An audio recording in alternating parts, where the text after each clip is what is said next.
마태복음 5장 1절부터 12절에 있는 말씀입니다. 다 같이 읽습니다. 예수께서 무리를 보시고 산에 올라가 앉으시니 제자들이 나온지라 입을 열어 가르쳐 이르시되 심령이 가난한 자는 복이 있나니 천국이 그들의 것이며 애통한 자는 복이 있나니 그들이 위로를 받을 것이며 온유한 자는 복이 있나니 그들이 땅을 기업으로 받을 것이며 의에 줄이고 목마른 자는 복이 있나니 그들이 배부를 것이며 긍휼히 여기는 자는 복이 있나니 그들이 긍휼히 여김을 받을 것이며 마음이 청결한 자는 복이 있나니 그들이 하나님을 볼 것이며 화평하게 하는 자들은 복이 있나니 그들의 하나님의 아들이라 일컬음을 받을 것이며 의를 위하여 박해를 받는 자는 복이 있나니 천국이 그들의 것이니라. 나로 말미암아 너희를 욕하고 박해하고 거짓으로 너희를 거슬러 모든 악한 말을 할 때에는 너희에게 복이 있나니 기뻐하고 즐거워하라. 하늘에서 너희의 상이 큼이라. 너희 전에 있던 선지자들도 이같이 박해하였느니라. 대신방을 받으면서 이제 아침 금식을 다 했습니다. 근데 몸이 이렇게 신방을 다녀보니까 몸이 불편하신 분들, 건강이 좋지 않으신 분들은 제가 식사를 하라고 했는데도 식사를 않고 이렇게 신방 또 은혜에 사모하는 마음으로 동참하신 분들, 그래서 또 신방 다니면서 또 힘들고 지치신 분들이 계셨습니다. 금식 한다는 것은 참 힘든 일입니다. 저도 금식을 예전에 자주 했습니다만은 지금은 이상하게 금식이 힘들고 또 무섭고 두렵더라고요. 금식을 해보면은 물이 그렇게 맛있을 수가 없습니다. 금식을 하면은 또 냄새가 자주, 입에서 냄새가 자주 나니까, 많이 나니까 자주 양치질을 하지요. 그런데 치약 맛이 얼마나 좋은지 여러분들 모르실 것입니다. 장기 금식을 해보면은 치약이 그렇게 마실 수가 없어요. 기도하려고 조용히 앉아서 십자가를 묵상하고 주님의 사랑을 묵상합니다.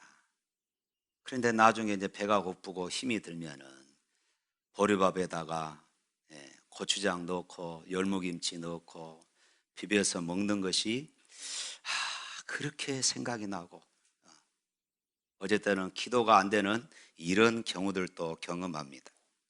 그러니까 배고프다는 것 참으로 참기 어려운 그런 일이지요. 우리는 지금 너무나도 잘 먹어서 성인병에 걸리고 과체중 때문에 고민을 얼마나 많이들 하십니까?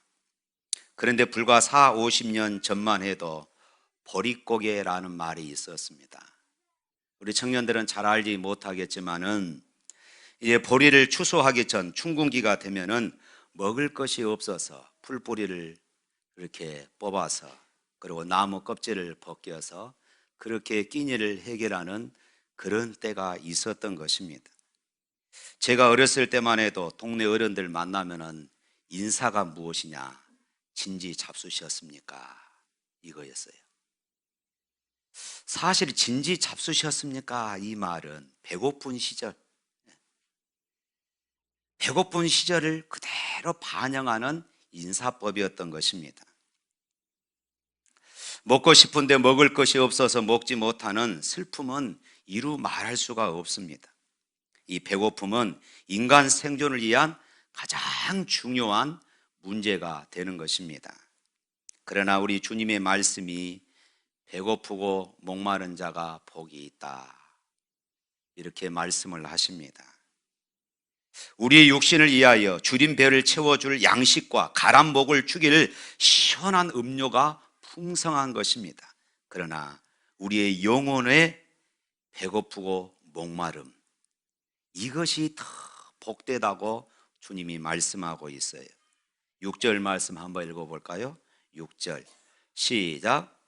의에 줄이고 목마른 자는 복이 있나니 그들이 배부를 것이며.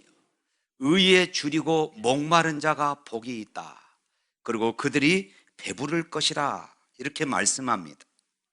우리는 육신의 눈으로 세상을 봅니다. 만약 앞을 볼 수 없다면 얼마나 답답하겠습니까? 그러나 이보다 더 중요한 것은 우리의 영안이 열려서 신령한 세계, 믿음의 세계, 하늘의 그 영광스러운 그런 세계를 바라볼 수 있다면 이보다 더 큰 복이 어디 있겠습니까?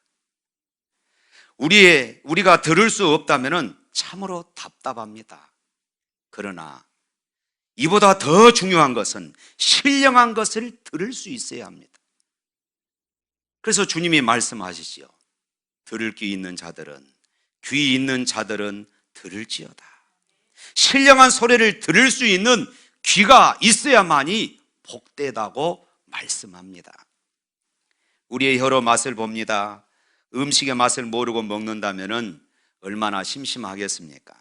그러나 이보다 더 중요한 것은 말씀을 맛보고 하나님의 은혜를 맛보아야 합니다. 그래서 시편에서 시인은 이렇게 말씀합니다. 주의 말씀이 내 입에 꿀송이보다 더 단아지다.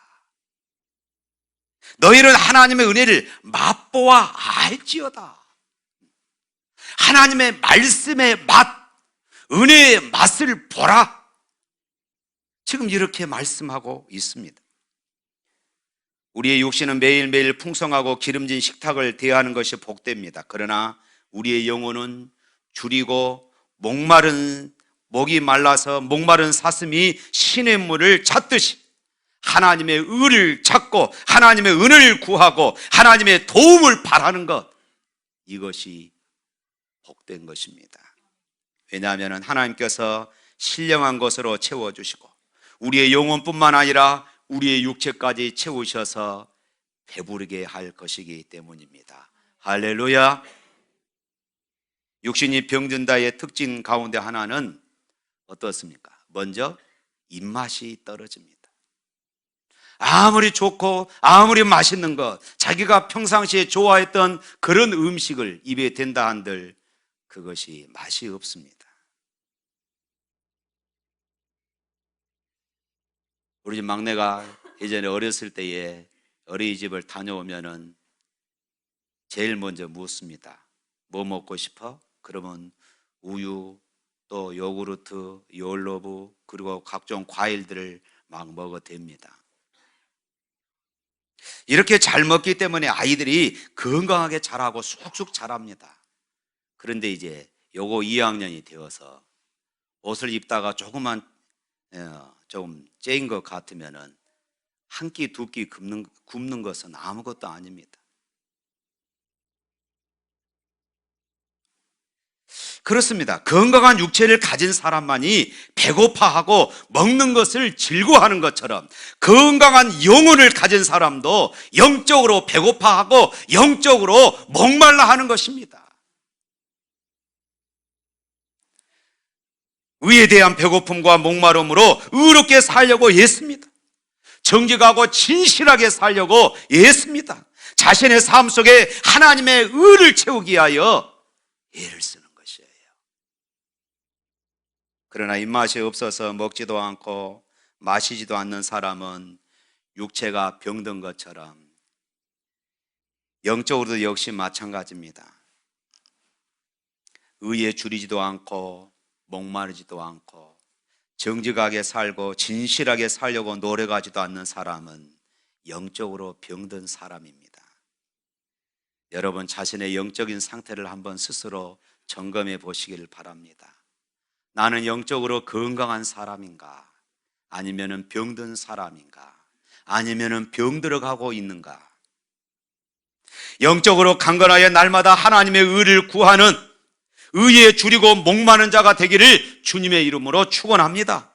우리가 의에 줄이고 목마른 자의 삶을 살려면은 어떻게 해야 할까요? 먼저는 은혜를 간절히 사모해야 합니다. 따라서 합시다. 은혜를 간절히 사모해야 한다. 신앙생활이 무엇일까요? 교회를 왔다 갔다 하는 것 신앙생활일까요? 식사할 때에 식사 기도하는 것, 이것이 신앙생활일까요? 이력서를 쓸 때에 그곳에 종교란에 기독교라고 쓰면은 이 사람이 신앙생활을 하는 것일까요? 아닙니다. 신앙생활이 무엇인지 우리가 알려면은 성경 한번 볼까요? 갈라디아서 2장 20절 앞에 화면 한번 보십시오. 갈라디아서 2장 20절 다 같이 한번 읽겠습니다. 시작. 내가 그리스도와 함께 십자가에 못 박혔나니 그런즉 이제는 내가 사는 것이 아니요 오직 내 안에 그리스도께서 사시는 것이라.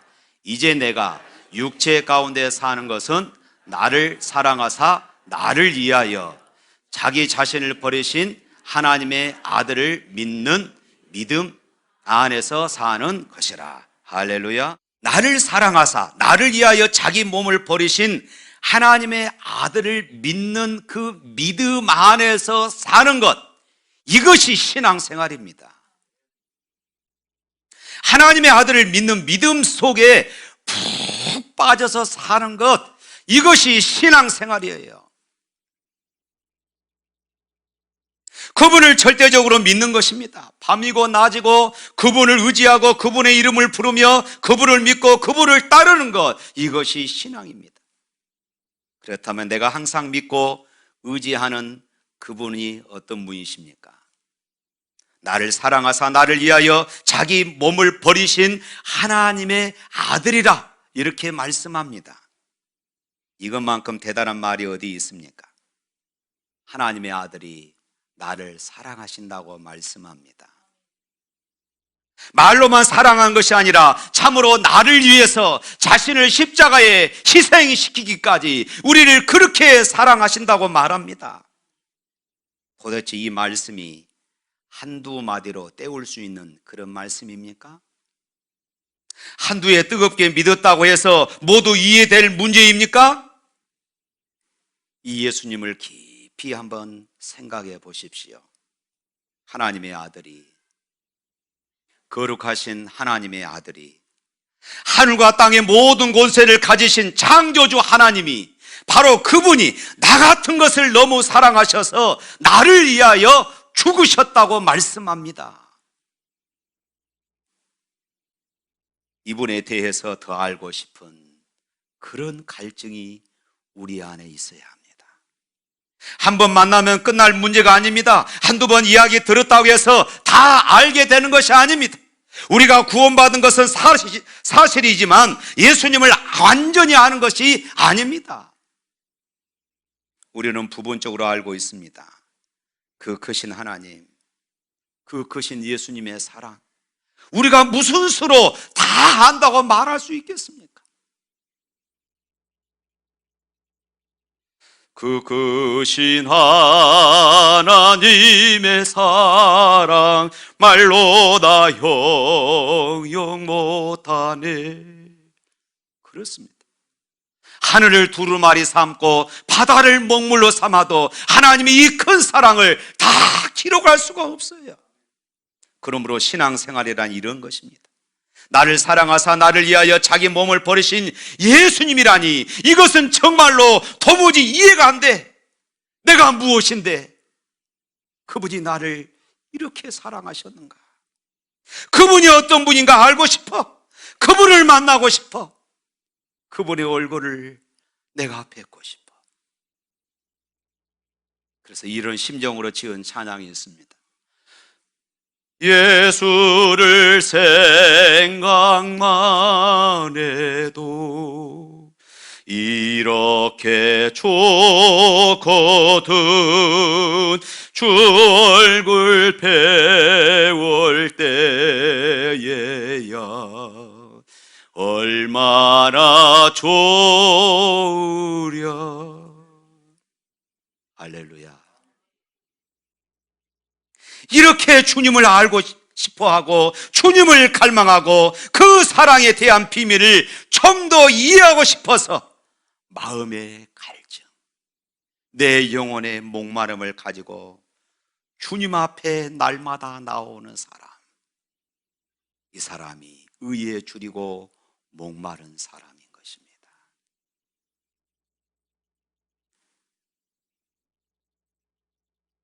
시편 42편 1절과 2절 말씀 한번 읽어보십시다. 앞에 화면 한번 보시고 시작. 하나님이여 사슴이 시냇물을 찾기에 갈급함같이 내 영혼이 주를 찾기에 갈급하나이다. 내 영혼이 하나님과 생존하시는 하나님을 갈망하니 내가 어느 때에 나가서 하나님을 배울까. 다윗은 자신의 갈증을 이렇게 표현을 했습니다. 사슴이 시냇물을 찾기에 갈급함같이. 우리에게는 별로 이 실감이 나지 않는 그런 말씀입니다. 유대 나라는 건기가 되면 비가 한 방울도 안 옵니다. 그런 건기에 사슴이 목이 말라서 물이 있는 곳을 찾아다니느라고 정신이 없습니다. 사생결단하는 것입니다. 그 사슴의 갈급함을 자신의 갈급함에 다시 지금 비유하고 있어요. 하나님이여 사슴이 시냇물을 찾기에 갈급함같이 내 영혼이 주를 찾기에 갈급하나이다. 내 영혼이 하나님과 생존하신 하나님을 갈망하나니 내가 어느 때에 나가서 하나님 앞에 배울까. 여러분, 다윗의 이 마음을 들여다보십시오. 다윗의 이 마음을 여러분들의 가슴 속에 한번 새겨보십시오. 하나님을 만나고 싶은 간절함이 있지 않습니까? 이런 심정을 가지는 것이 은혜를 사모하는 사람의 마음입니다. 이것이 바로 신앙생활입니다. 그래서 어떤 분은 이렇게 은혜를 간절히 사모하는 우리의 모습을 들고 즐거운 거지다 이렇게 표현을 했더라고요. 신앙생활 잘하는 사람들은 이 거지 근성이 있습니다. 생각이 단순합니다. 세상에서 명예를 누리고 재물을 쌓으면 어떻게 할 것인가? 주식 투자를 할 것인가 안 할 것인가? 아파트를 30평에서 90평으로 늘려야 할 것인가 말 것인가? 어디에다 땅을 사면은 그것이 투자 가치가 있을 것인가? 이와 같은 복잡한 생각에는 별 흥미가 없습니다. 하나님이 주시면은 하는 것이지만은 그러나 그 중심은 단순합니다. 나를 사랑하사 나를 위하여 자기 몸을 버리신 그분을 좀 내가 알고 싶어. 그분의 사랑을 내 가슴 속에 풍성히 담았으면 좋겠어. 그분과 함께 꿈속에서라도 1분만이라도 손을 잡았으면 좋겠어. 이런 사람을 일컬어 은혜를 사모하고 의에 줄이고 목마른 사람인 것입니다. 그래서 이런 간절함을 갖고 있는 사람들은 주일이면 누구보다도 부지런히 예배에 참여합니다. 적어도 20분 전에는 나옵니다. 왜냐하면 은혜를 사모하기 때문에 그렇습니다. 그리고 되도록 앞자리에 앉아서 목사 얼굴을 뚫어져라 쳐다봅니다. 그리고 집에 돌아가서는 아무리 생활이 바빠도 지난 주신 말씀 다시 한번 펼쳐보고 묵상합니다. 그리고 나를 사랑하사 나를 위하여 자기 몸을 버리신 예수님이 직접 나에게 주신 그 음성을 듣기를 사모하는 것입니다. 그렇습니다. 은혜를 사모하는 사람은요, 하나님의 말씀을 사모합니다. 그리고 은혜를 사모하는 사람은 쉬지 않고 기도합니다. 기도의 맛을 아는 사람은 기도하고 나면은 항상 얼굴이 밝아집니다. 왜냐하면 목마른 자에게 주시는 주님의 생수가 바로 그곳에 있기 때문입니다. 기도를 깊이 하고 일어난 사람들은 자기도 모르게 입에서 찬송이 흘러 나오게 되어 있습니다. 왜냐하면 그 굶주린 영혼에 주님께서 시시때때로 맛있는 만나를 부어주시기 때문입니다. 그래서 오늘 성경은 배부를 것이요 이렇게 말씀해요. 이것은 수시로 우리에게 생수를 주시고 수시로 우리를 배부르게 먹여주신다는 그런 의미입니다. 여러분, 맛있는 음식이 있는 좋은 식당에 한번 가면은 그 좋은 음식을 먹고 나서 야 맛있다 그러고 잊어버리고 다음에 안 갑니까? 다음에는 친구들까지 소개해서 어느 식당, 야, 맛있더라, 우리 그곳에 가자, 그렇게 해서 먹습니다. 사랑하는 사람과 만나서 정말로 행복한 순간을 보내고 나면은 다시 만나지 않습니까? 청년들은 어떻습니까?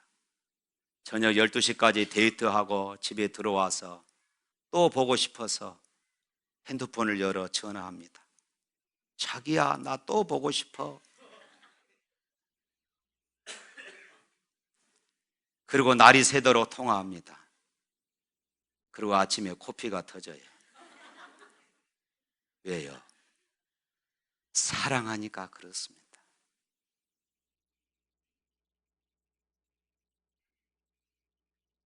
신앙생활도 마찬가지입니다. 지금까지 신앙생활 40, 50년 동안 했는데, 평생 동안 신앙생활 했는데 이 정도 믿었으면 됐지 무엇을 그렇게 안다라느냐? 나는 다 한다. 야, 오늘 말씀 의에 줄이고 목마르고, 아이고, 다 아는 말씀이야. 김 목사 설교 잘하는 거 한번 봐야지. 이렇게 생각하는 사람은 신앙이 지금 병든 사람입니다. 그러나 주님, 나는 주님을 아직도 다 모릅니다. 나는 은혜가 더 필요합니다. 내가 갖고 있는 재산도 어림없습니다. 내 마음의 만족감을 주지 않습니다. 나는 다른 사람보다 높은 위치에 오를 만큼 올랐습니다. 그러나 올라가고 놓고 보니 남은 것은 공허함밖에 없습니다. 세상 것은 먹으면 먹을수록, 마시면 마실수록 갈증만 일으킵니다. 주님, 이제 주님께서 나의 이 빈 공간을, 나의 영혼의 빈 공간을 채워주시옵소서. 이 시간 주님께 예배합니다. 이 예배 가운데 찾아오셔서 저를 만나 주십시오. 생수를 주십시오. 필요한 은혜를 주십시오. 이것이 건강한 그리스도인의 모습이에요. 이것이 의에 줄이고 목마른 자의 예배가 되어지는 것입니다. 사랑하는 성도 여러분, 우리 모두가 의에 줄이고 목마른 사람이 될 수 있기를 주님의 이름으로 축원합니다. 항상 주님을 더 알기를 사모하고 갈증할 수 있기를 바랍니다. 은혜를 사모하시기를 바랍니다. 말씀 앞에 자주 앉으십시오. 기도하는 사람이 되시기를 바랍니다. 예배 시간에 정성을 쏟으십시오. 진정 즐거운 거지처럼 하늘로부터 떨어지는 그 놀라운 모든 은혜들을 내가 받아 누리고자 하는 이런 갈증들을 여러분들의 가슴 속에 가지시기를 바랍니다. 그러면 주님께서 풍성한 복으로, 배부름의 복으로 우리 모두에게 남김없이 허락하여 주실 것을 믿습니다. 뿐만 아니라 의에 줄이고 목마르다, 이 말씀은 받은 은혜를 감사하며 순종하는 사람입니다. 따라서 합시다. 받은 은혜를 감사하며 순종하자.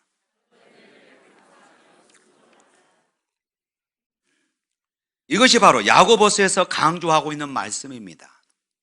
행함이 있는 믿음입니다. 예수님이 서기관과 바리새인들을 향하여서 얼마나 신랄하게 책망하고 비판했습니까? 그 이유는 한 가지입니다. 그들이 말만 하고 행하지 않았다는 것입니다. 말만 하고 행하지 않았습니다. 그래서 주님이 말씀합니다. 이 독사의 자식들아, 우리 모두가 아픈 마음을 가지고 이 말씀을 들어야 합니다. 저도 그렇고 여러분도 그렇고 우리 샘물교회도 그렇고 오늘 한국교회도 그렇고 우리 모두가 지금까지 듣고 배운 그 말씀, 이것만 실천하려고 해도 더 이상 우리는 성경을 배우지 않아도 되어질 것입니다. 너무나도 많이 듣고 너무 많이 알고 있기 때문에 그것대로만 살면은 더 이상 우리가 성경을 배울 것이 없습니다. 그러나 여러분, 우리가 얼마나 자주 넘어지고 실패합니까?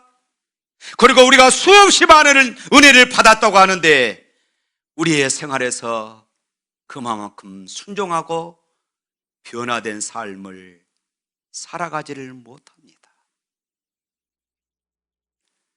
신앙생활 하면서 왜 기쁨이 없는지 아십니까? 은혜 받은 대로 살지 못하고 순종이 따라가지 않아서 그렇습니다. 왜 우리가 성령 충만하지 못합니까? 요즘처럼 훌륭한 목사들이 설교를 질비를 하게 아침부터 밤까지 방송에서 설교가 나옵니다. 모든 면이 잘 갖추어진 교회에 다니고 양육을 받으면서 왜 우리가 성령 충만하지 못하며 능력 있는 성도의 삶을 살아가지 못합니까? 그 배우의 은혜를 찾아 들어가 보면은 은혜를 받았다고 하는데, 은혜는 받았다고 하는데 순종이 없고 변화된 삶이 없기 때문이에요. 간절한 마음으로 순종하고자 하는 자세가 없습니다. 그러므로 그런 사람에게 하나님께서 풍성한 은혜를 주실 리가 만무한 것입니다. 순종도 하지 않은데 가슴이 뜨겁다면 그것은 자기 혼자 들떠서 그런 것이지 이것은 성령의 감동이 아니에요. 예배에 참여해서 선포되는 말씀을 통하여서 많은 은혜를 받고 감동해서 할렐루야 할렐루야 하면서 집에 돌아왔는데 그 믿고 미운 시어머니가 눈에 딱 들어옵니다. 속썩이던 남편이 눈에 들어옵니다. 속썩이는 자식들이 집안을 엉망으로 만들어 놓았습니다. 또 감정이 복받쳐 오르고 미움이 일어납니다. 내 부모를 공경하라, 이 말씀이 생각나지 않습니다. 내 남편에게 복종하기를 죽게 하듯 하라, 아내 사랑하기를 그리스도께서 교회를 사랑하시고 교회를 위해 죽기까지 사랑하라, 내 이웃을 내 몸과 같이 사랑하라. 이 말씀들은 우리가 다 잊어버립니다. 교회 안에서 은혜 받을 때만 필요한 말씀입니다. 그래서 내 삶 속에서는 내 감정대로, 내 기분대로 그렇게 살아갑니다. 하나님이 주신 은혜 다 헛것이 되어버립니다. 사실 하나님의 말씀에 순종하고자 하는 간절함을 가지고 있다고 해도 우리는 완전히 순종할 수는 없어요. 그러나 사슴이 시냇물을 찾듯이 주님의 뜻에 일치하는 삶을 살고자 하는 안타까운 심정을 가지고 살면은 하나님께서 배부르게 하시는 은혜를 풍성하게 주실 것을 믿으시기를 축원합니다. 사랑하는 성도 여러분, 주님 앞에 순종하기를 원하는 자에게 주님은 배부름을 주신다고 약속하고 있습니다. 오늘 본문에서 배부르게 할 것이며, 여기 배부르다 이 말은 만족, 평안, 기쁨 이런 것들을 다 포함하고 있습니다. 주님이 말씀하십니다. 평안을 너희에게 끼치노니 곧 나의 평안을 너희에게 주노라. 이 평안은 세상에 주는 평안과 같지 아니하노라. 내 평안을 너희에게 주노라. 그래서 우리의 상황은 절대 평안할 수가 없음에도 불구하고 내 마음은 마음껏 마치 엄마 품에서 젖을 먹는 갓난아이처럼 만족스럽고 평안하고 두려움이 전혀 없는 것입니다. 이것이 바로 하나님께서 우리에게 주시는 배부름입니다. 은혜를 은혜로 여기며 순종하는 자에게 하나님께서는 이렇게 은혜를 주신다고 약속하고 있습니다. 사랑하는 성도 여러분, 의에 줄이고 목마름으로 주님께서 주시는 배부름을 누릴 수 있기를 주님의 이름으로 축원합니다.